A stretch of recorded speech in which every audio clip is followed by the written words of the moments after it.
그의 아들에 관하여 말하면 육신으로는 다윗의 혈통에서 나셨고 성결의 영으로는 죽은 자들 가운데서 부활하사 능력으로 하나님의 아들로 선포되셨으니 곧 우리 주 예수 그리스도시니라. 그로 말미암아 우리가 은혜와 사도의 직분을 받아 그의 이름을 위하여 모든 이방인 중에서 믿어 순종하게 하나니 너희도 그들 중에서 예수 그리스도의 것으로 부르심을 받은 자니라. 로마에서 하나님의 사랑하심을 받고 성도로 부르심을 받은 모든 자에게 하나님 우리 아버지와 주 예수 그리스도로부터 은혜와 평강이 있기를 원하노라. 먼저 내가 예수 그리스도로 말미암아 너희 모든 사람에 관하여 내 하나님께 감사함은 너희 믿음이 온 세상에 전파됨이로다. 내가 그의 아들의 복음 안에서 내 심령으로 섬기는 하나님이 나의 증인이 되시거니와 항상 내 기도에 쉬지 않고 너희를 말하며 어떻게 하든지 이제 하나님의 뜻 안에서 너희에게로 나아갈 좋은 길 얻기를 구하노라. 내가 너희 보기를 간절히 원하는 것은 어떤 신령한 은사를 너희에게 나누어 주어 너희를 견고하게 하려 함이니 이는 곧 내가 너희 가운데서 너희와 나의 믿음으로 말미암아 피차 안위함을 얻으려 함이라. 형제들아, 내가 여러 번 너희에게 가고자 한 것을 너희가 모르기를 원하지 아니하노니 이는 너희 중에서도 다른 이방인 중에서와 같이 열매를 맺게 하려 함이로되 지금까지 길이 막혔도다. 헬라인이나 야만인이나 지혜 있는 자나 어리석은 자에게 다 내가 빚진 자라. 그러므로 나는 할 수 있는 대로 로마에 있는 너희에게도 복음 전하기를 원하노라. 내가 복음을 부끄러워하지 아니하노니 이 복음은 모든 믿는 자에게 구원을 주시는 하나님의 능력이 됩니다. 먼저는 유대인에게요, 그리고 헬라인에게로다. 복음에는 하나님의 의가 나타나서 믿음으로 믿음에 이르게 하나니 기록된 바 오직 의인은 믿음으로 말미암아 살리라 함과 같으니라. 아멘. 하나님 감사합니다. 이 성경 하나님의 말씀을 우리가 주님의 영광을 위하여 읽고 듣고 지키는 복된 자가 되게 하여 주시옵소서. 하나님, 하나님의 말씀인 성경을 우리가 알고 또한 듣고 지키고 증거하고 그 속에서 복음을 발견하고 감사하고 찬양하는 자들이 되도록 성령께서 도우시며 빛을 비추어 주시옵소서. 예수님의 이름으로 기도합니다.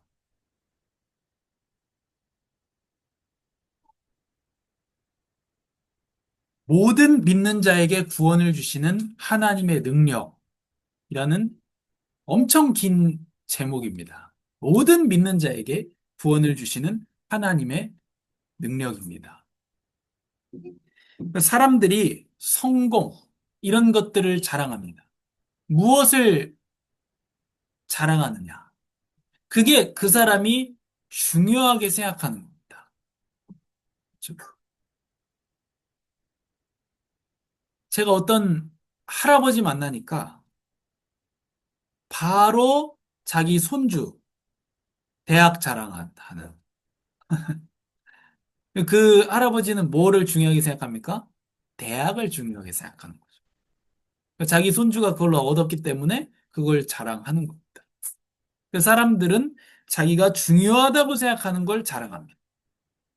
또 중요하다는 걸 다고 생각하는 거를 못 가졌을 때 그거를 숨깁니다. 그렇죠? 그래서 바울은 나는 복음을 부끄러워하지 않는다. 오직 그리스도의 십자가만 자랑한다. 내가 나에게는 세상 사람들이 자랑할 만한 많은 것들이 있지만 그것은 자랑하지 않는다. 라고 바울은 말했습니다.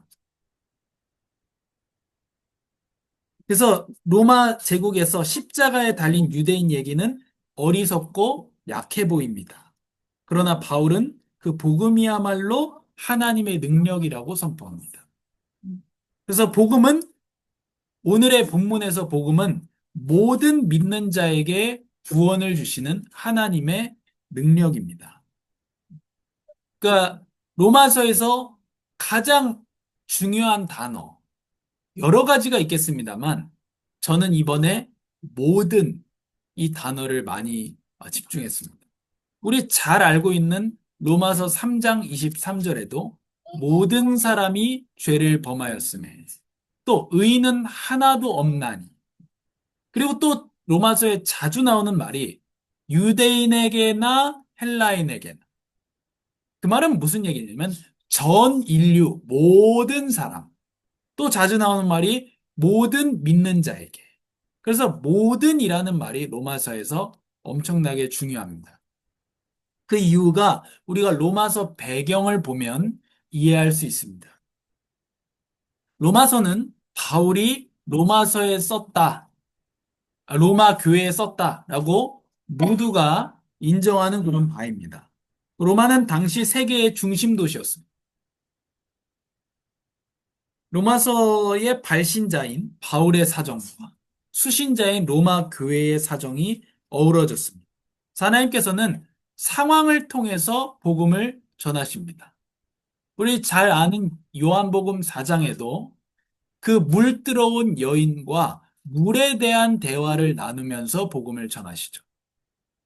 그리고 가늠한 여자, 실제 그 여자를 앞에 두고 예수님께서는 복음을 전하셨습니다. 용서에 대한 복음을 전하셨습니다. 그래서 하나님께서는 복음을 상황을 통해서 실제 상황에 전하시지만 복음은 상황을 초월하는 영원한 선포이기도 합니다. 그래서 로마서는 그때 당시 로마 교회의 복음이고 또 영원한 복음이고 지금 2025년에 한국에 살고 있는 아름다운 교회 우리에게도 복음이 되는 겁니다. 유효합니다. 바울의 상황이 어땠냐? 바울은 고린도 교회에 문제가 있습니다. 고린도 교회의 갈등과 고린도 교회가 문제가 많은 교회였거든. 누가 자기 아버지의 부인을 취하기도 하고 이게 고린도 교회에 있었던 일들입니다. 그런 여러 가지 고린도 교회 안에 갈등이 있고 또 우상에 대한 문제들, 그거를 음식에 대한 문제들 이런 게 고린도 교회 안에 있었습니다. 그것 때문에 그걸 해결하기 위해서 에베소에 바울이 2년에서 3년 정도 머물다가 그 상황이 정리되었고 그 소아시아 교회의 연보라 그러죠. 헌금입니다. 헌금. 그 헌금을 모아서 지금 예루살렘 교회가 엄청난 경제적인 문제에 있거든요. 그래서 그 사정을 알리고 바울이 소아시아 선교를 통해서 이 모은 헌금을 가지고 예루살렘으로 가야 되는 거예요. 그런데 예루살렘에 가면 뭐가 기다리고 있습니까? 핍박이 기다리고 있습니다. 그러니까 바울이 그걸 알아요. 그러니까 바울은 지금 가고 싶은 곳이 많습니다. 바울은 일단 로마를 가고 싶어요. 왜 가고 싶느냐? 그때 당시에 전 세계에서 가장 중요한 도시니까. 그럼 로마에서 복음이 증거되면 어때요? 전 세계로 복음이 증거되는 거죠. 그 확산력을 알고 있기 때문에 바울은 로마로 가고자 하는 마음이 있습니다. 또 한 가지 마음은 뭐가 있느냐? 바울은 스페인으로 가고자 하는 마음이 있습니다. 왜죠? 스페인이 땅끝이기 때문에. 이제 동방, 그러니까 바울 개념에서의 동방을 얘기하는 겁니다. 이때 아시아는 중국, 한국, 일본을 얘기하는 게 아닙니다. 필리핀 얘기하는 게 아니고 이때 아시아는 지금의 터키라든지 이런 쪽을 얘기하는 거고 이때의 서방이라고 얘기하는 거는 스페인 쪽을 얘기하는 거예요. 그래서 바울은 동방 선교를 마치고 이제 서방으로 가려고 하는 상황입니다. 스페인으로. 그런데 바울의 후원 교회가 어디입니까? 지원하고 있는 교회가 어디입니까? 바울의 선교를 어디가 후원하고 있습니까? 어디가 후원하고 있을까요? 바울의 선교를? 안디옥 교회가 후원하고 있습니다. 안디옥 교회의 후원을 받아서 지금 에베소에서 사역을 하고 그런데 바울은 지금 로마를 거쳐서 스페인으로 더 가려고 한단 말이에요. 근데 스페인으로 가려고 하니까 안디옥 교회가 도와주기에는 너무 거리가 멀어요. 그래서 로마 교회의 도움을 받아야 되는 상황입니다. 근데 로마 교회는 누가 세웠을까요? 로마 교회는 바울이 세운 교회는 아닙니다. 그러니까 바울이 안디옥 교회는 자기가 바나바의 초청을 통해서 담임의 자리에 있다가 선교사로 파송된 교회고 소아시아 교회는 자기가 물론 자기가 개척한 건 아니지만 바울이 세운 교회들이란 말이에요. 근데 로마 교회는 바울이 세운 교회가 아니고 한 번도 가본 적이 없는데 그 교회의 후원을 받아서 스페인 가야 되는 상황이에요. 그러니까 아주 바울이 어려운 상황이죠. 거기 바울을 의심하는 사람들도 있겠고, 본 적도 없으니까, 바울을. 이런 상황입니다. 그리고 또 로마 교회는 상황이 어떠냐? 로마 교회는 누가 세웠냐면, 사도행전 2장에 보면, 6월절을 지키러 로마에서 왔던 디아스포라, 흩어졌던 유대인들이 로마에 살고 있었습니다. 그 사람들이 베드로에게 복음을 듣습니다. 그 복음의 내용이 무엇이냐? 너희가 십자가에 못 박아 죽인 예수를 하나님께서 다시 살리셨고 그가 바로 우리의 주님이시자 그리스도이시다. 그게 베드로가 전한 복음입니다. 그 복음을 듣고 오순절 성령 강림이 임하고 이 복음을 받아들인 이 유대인들입니다. 유대인들인데 유월절을 지키러 예루살렘에 왔던 유대인들이에요. 그들이 복음을 받은 거예요. 이 사람들을 뭐라고 말하냐? 유대인 그리스도인들입니다. 이 사람들이 어디로 돌아갑니까? 로마로 다시 돌아가야죠. 이제 유월절과 오순절 지나고 로마로 돌아갑니다. 이 사람들이 복음을 전한 거예요. 어디서 복음을 전했느냐? 회당에서 전했습니다. 회당의 예배 형식은 어떠냐면 회당장이 성경 본문을 낭독합니다. 그리고 나서 이 본문에 대해서 말할 사람 있으면 나와서 말하세요. 이런 형식이에요. 자기가 설교하는 게 아니고 회당장이 설교하는 게 아니고 회당장이 본문 읽고 여기 본문에 대해서 말할 사람 있으면 나와서 얘기하세요. 그러니까 원래 로마에서 회당 예배 참석하다가 복음을 받은 유대인들이 복음 전하기가 어때요? 너무 좋은 환경이죠. 이 본문에 대해서 복음 전하세요? 당연히 구약 성경인데 이때 신약 성경이 없으니까. 그럼 너무 복음 전하기 좋은 거예요. 그 구절에 나오는 예수 그리스도의 복음을 증거하면 되잖아요. 그렇게 복음을 전하니까 어떻게 됐냐? 유대교로 개종한 이방인 그리스도인들이 생겨납니다. 복음을 듣게 된 거예요. 원래 이방인이에요. 근데 유대교에 개종해서 회당 예배에 참석하던 사람들이 복음을 받게 됩니다. 또 어떤 사람들이 생깁니까? 이방인 그리스도인들이 생겨요. 근데 이 사람들은 어때요? 유대교에 개종한 사람들은 아니에요. 여기에 중요한 할례라는 단어가 나와요. 할례 받은 사람들이 아니란 말이에요. 이들은 어때요? 유대의 전통은 따르지는 않아요. 안식일에 예배 안 합니다. 안식일에 예배할 필요가 없죠, 이 사람들은. 유대교에 개종한 사람들이 아닌데. 이 사람들은 그리스도만 믿는 우리와 같은 사람들이란 말이에요.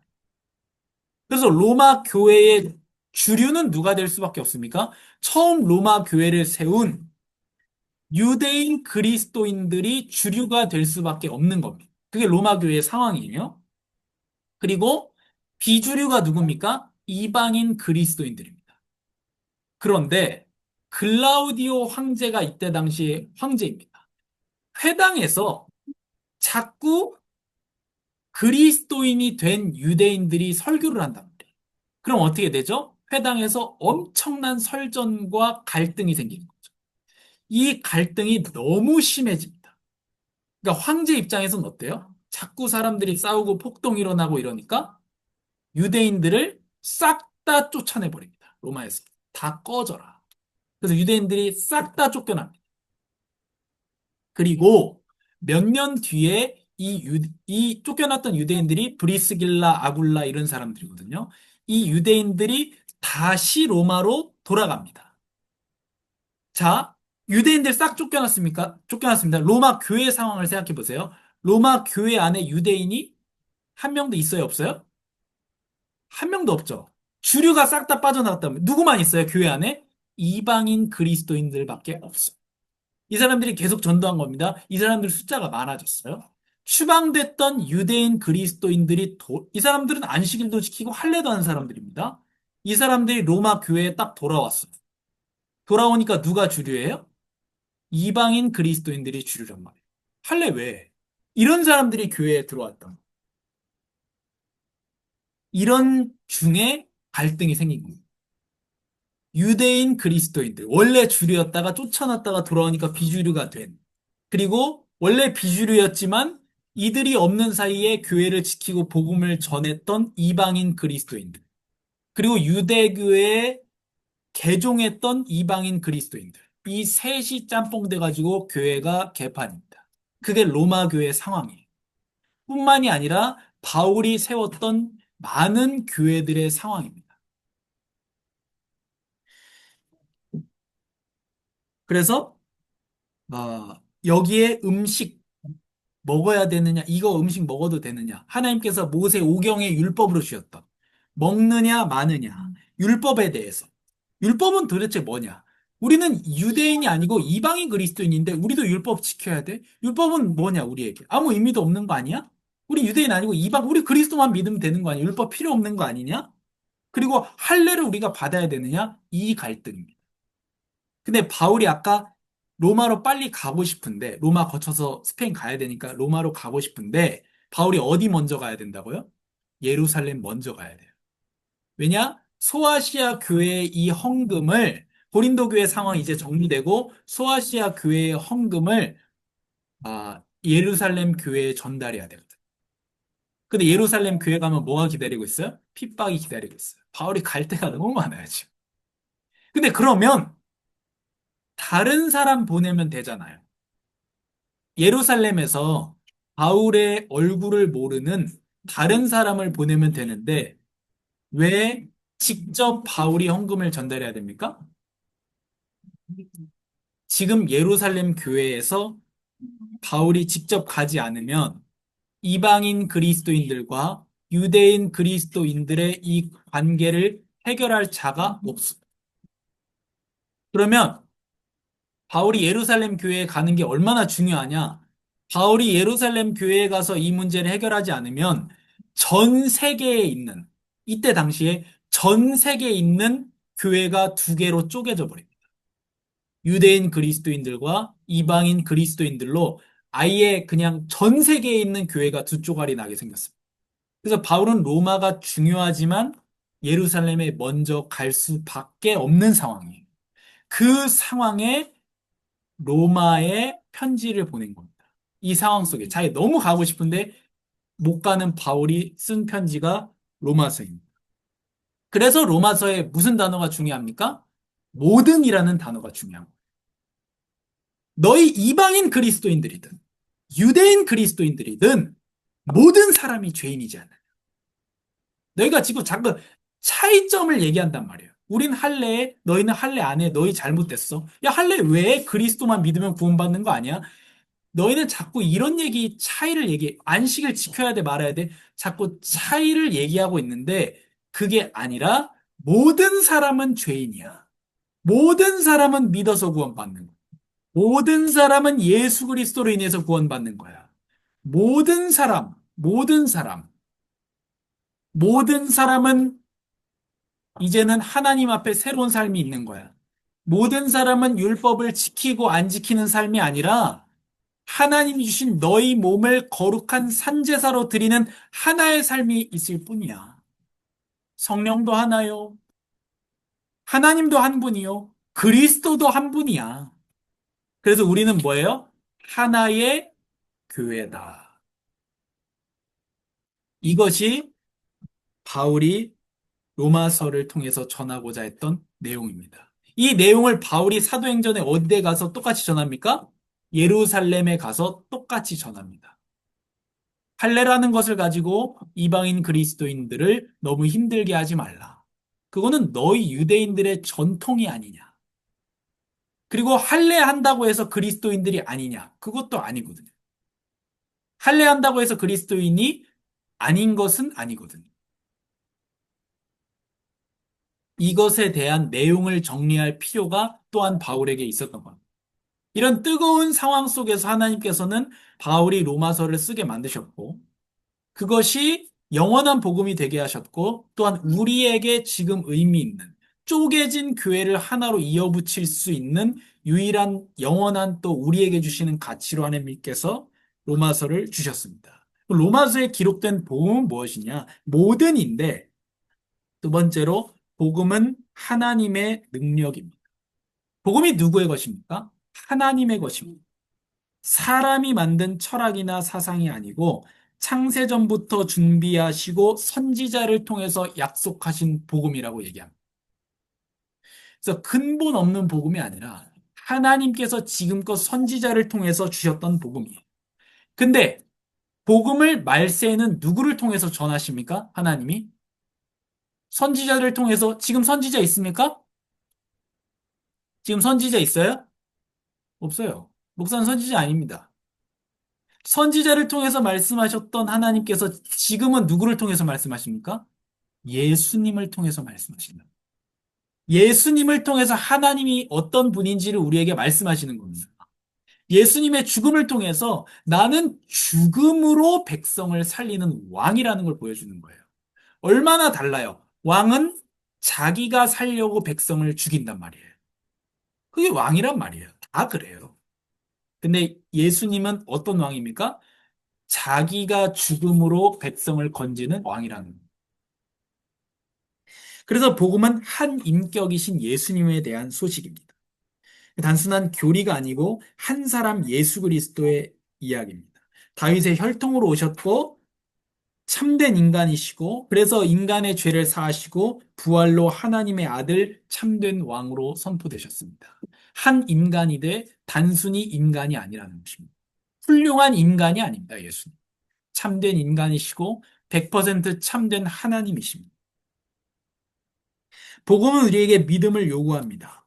하나님은 믿음을 통해 우리를 의롭다 하십니다. 믿음으로 의에 이른다. 모든 사람이 믿음으로 의에 이른다. 이게 중요해요. 루터는 뭘 봤습니까, 여기서? 모든 사람이 믿음으로 의에 이른다. 왜 그때요? 그때 로마 카톨릭 교회는 다른 것들로 의에 이른다. 여기서 의는 하나님의 의를 말하고 하나님께 닿을 수 있다라고 얘기했단 말이에요. 그러니까 아니다. 오로지 하나님께서 다 이루셨기 때문에 그리스도께서 다 이루셨기 때문에 믿기만 하면 된다라고 하는 것을 그때의 루터는 발견한 겁니다. 중요한 거죠. 그런데 또한 우리가 같이 중요하게 봐야 될 건 뭐냐? 개인에 대한 얘기가 아닙니다. 이건. 로마서는 개인에게 보낸 편지가 아닙니다. 개인도 믿음으로 의해서 구원받지만 여기서 바울이 진정으로 하고자 했던 것은 지금 교회가 두 쪼가리 나고 있는데 유대인이나 이방인이나 모든 사람이 예수 그리스도를 믿음으로 구원받는다. 바울은 그 얘기를 전하고 있고 하나님은 지금 우리에게 그 말씀을 하고 계시는 겁니다. 우리 안에 많은 문화의 차이나 여러 가지 차이가 생길 수 있습니다. 경험의 차이가 생깁니다. 그런데 모든 사람은 그리스도를 믿음으로만 구원받을 수 있다는. 그래서 우리의 행위가 아니라 예수님의 완전한 순종을 의지하는. 그래서 예수님의 의가 내 의가 되는 것. 내가 예수님과 하나가 되었어. 예수님 우리의 머리고, 예수님 우리의 몸이잖아요. 그러면 하나가 되는 거잖아요. 그래서 우리가 예수님과 연합되어서 예수님의 의가 우리의 의가 되는 것. 그것이 구원입니다. 그래서 구원은 하나님의 발음이에요. 발음. 하나님께서 바른 일을 하십니다. 그게 복음이고 우리를 구원하신 일이죠. 또 복음은 모든 믿는 자를 위한 능력입니다. 유다인, 헬라인, 남자, 여자, 지위고와 상관없이 복음은 모든 자를 살린다. 이게 복음입니다. 모든 자를 살립니다. 세상에 어떤 소식도 이렇게 보편적이지 않죠. 그러니까 너희들이 안식일 지키냐, 안 지키냐. 그러니까 율법 지키냐, 안 지키냐. 이것 가지고 싸우지 말라. 그러면서 중요한 말이 나옵니다. 너무 중요한 말. 딱 6글자인데, 물론 이때 한글로 쓴 게 아니기 때문에 6글자 아니지만, 서로 용납하라. 왜? 그건 본질이 아니기 때문에. 모든 사람이 죄인이다. 이게 사실이에요. 모든 사람이 예수 그리스도로 구원받는다. 모든 사람이 믿음으로만 구원받는다. 다른 것이 필요하지 않다. 그러니 다른 것에 대해서 비본질에 대해서 서로 용납하라. 이런 교회도 있고 저런 교회도 있습니다. 서로 용납하라. 이런 성도 있고 저런 성도 있습니다. 서로 용납하라. 복음은 새로운 신분을 주는 능력입니다. 단순한 죄 용서가 아니라 하나님의 의에 대하여 살아있는 자가 됩니다. 그래서 우리는 성취를 통해서 스스로 의를 만들어내는 존재가 아니라 그리스도의 의로 의롭다 여김을 받은 존재가 됩니다. 이게 무엇이죠? 우리가 끊임없이 얘기했던 안식일의 본질입니다. 의를 만들어내는 존재가 아니다. 은혜를 받아들이는 존재고 감사하여 표현하는 존재가 성도라는 겁니다. 우리 마지막으로 복음이 우리를 어떻게 바꿉니까? 이 복음을 부끄러워하지 말라고 하십니다. 예수님을 믿는다는 사실을 숨기지 말고 복음 안에서 당당히 살아야 돼. 바울이 특이한 얘기를 합니다. 나는 율법을 어기지 않았다. 이건 누구에게 의미 있는 얘기입니까? 유대인들에게 칭찬받을 만한 얘기예요. 자랑할 만한 얘기입니다. 바울은 또 어디서 뭐라고 얘기합니까? 길리기아 다수 출신이다. 나 잘 나가는 데서 왔다. 나는 태어났을 때부터 아주 좋은 데서 태어났고 엄청난 선생님에게서 배웠다. 나는 최고의 학벌을 가졌다. 그런데 자랑하지 않는다. 배설물로 여긴다 했습니다. 뭘 자랑합니까? 너희들이 하찮게 여긴 그리스도의 십자가를 자랑한다고 했습니다. 나의 연약함을 자랑한다고 했어요. 연약을 왜 자랑합니까? 우리는 이런 걸 자랑하고 싶어 해요. 저도 뭘 자랑하고 싶어요? 예수 믿었더니 이렇게 잘 됐다. 그걸 자랑하고 싶어요. 근데 바울은 뭘 자랑한다고요? 그런 거 배설물로 여기고 나의 연약을 자랑해요. 왜 연약을 자랑합니까? 하나님의 은혜, 연약한 자에게 주시는 하나님의 크신 은혜를 자랑하려. 그래서 우리가 자랑할 내용입니다. 저도 그랬다니까요. 진짜 또 얘기해서 죄송하지만 저도 그렇다니까요. 예수 믿어서 잘 된 걸 자랑하고 싶어요. 그게 아니라는 거예요. 약함을 자랑하고 약한 자에게 주신 은혜를 자랑하는 것입니다. 복음은 우리의 자랑거리를 바꿉니다. 나의 구주 그리스도만 자랑하게 됩니다. 복음은 우리를 선교적인 삶으로 부르십니다. 그래서 세상 속으로 보내 하나님 나라의 증인으로 살게 합니다. 그래서 십자가와 부활의 주님을 만난 사람은 결코 이전과 같이 살 수 없습니다. 복음은 종교적 가르침을 넘어서 모든 믿는 자를 구원하는 하나님의 능력이며 우리의 삶을 완전히 새롭게 만드는 기쁜 소식입니다. 그래서 부끄러워하지 않고 복음을 들고 우리의 연약에도 불구하고 우리를 사랑하시는 하나님의 은혜를 자랑하는 우리의 한 주간의 삶이 되기를 바랍니다. 하나님 감사합니다. 여러 상황 속에서 로마 교회에 바울을 통하여 복음을 전하셨던 하나님께서 또한 영원한 복음을 우리에게 증거하시고 또 지금 2025년 한국에 살고 있는 우리에게 영원한 복음을 전하시는 주님의 은혜에 감사합니다. 모든 믿는 자에게 구원을 주시는 하나님의 능력, 이 복음을 우리가 믿고 붙들고 구원받게 하여 주시니 감사합니다. 이제는 우리가 다른 것을 덧없는 것, 썩어질 것을 자랑하지 않고 우리가 예수 믿어서 잘 됐다가 아니라 오히려 우리의 연약함을 자랑하고 연약한 자에게 끊임없이 사랑하시는 하나님의 은혜를 자랑하게 하여 주시옵소서. 예수님의 이름으로 감사하며 기도합니다. 아멘.